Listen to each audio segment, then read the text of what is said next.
als joves com als adults en general, què és el que resumiríeu de com us sentiu, com penseu que se podrien millorar les coses?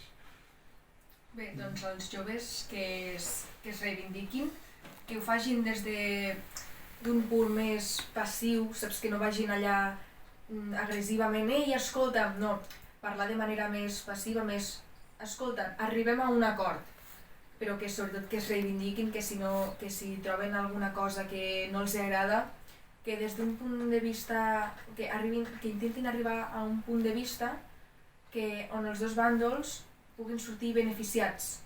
Entenc que quan dius més passiva vols dir menys agressiva. Sí, correcte. Més tranquil·la. Sí, perquè per exemple a classe ja ens passa que trobem alguna injustícia i sí que hi ha alumnes que salten molt a la defensiva i això, i clar, no ho trobo bé que vagin a agredir si volen, saps? Perquè és com estan contraatacant, inculcant també el nostre punt de vista per sobre del seu, i això no s'ho acaba bé. I als grans, què els diries? Doncs que donin l'oportunitat als joves també d'expressar-se i escoltar-los, i que no els menyspreïn només per ser joves, perquè la maduresa no equival a l'edat. O sigui, hi ha persones molt madures que han hagut de passar mals tràngols a la seva vida i per això han madurat més que alguns adults d'avui en dia. Per tant, que els donin l'oportunitat d'expressar-se, d'intentar que expliquin com es senten i per això arribar a un acord.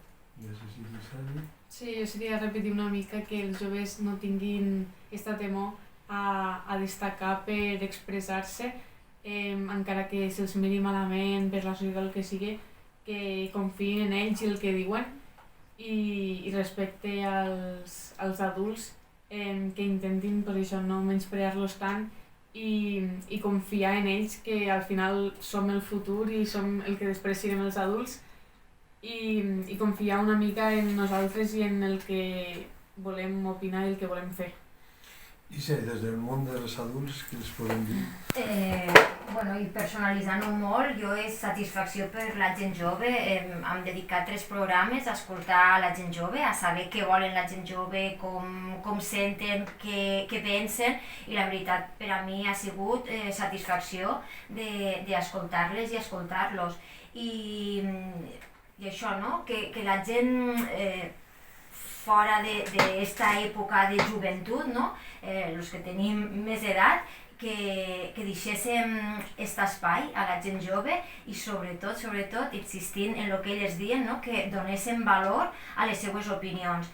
Jo aquella frase que alguna vegada he dit, perquè jo quan era jove, això amb filles, no? O amb uns fills, mira, jo feia això. No, aquesta frase l'hem de borrar, perquè cada època té el seu, i ells han de viure la seva pròpia experiència, i la seva pròpia experiència, en tot com està canviant i com van creixent, ens pot aportar molt a tots els altres, a la resta de societat. Per tant, satisfacció d'escoltar-les i aprenentatge molt positiu per a tota la resta de gent, d'aquestes veus que han vingut aquí al programa a parlar.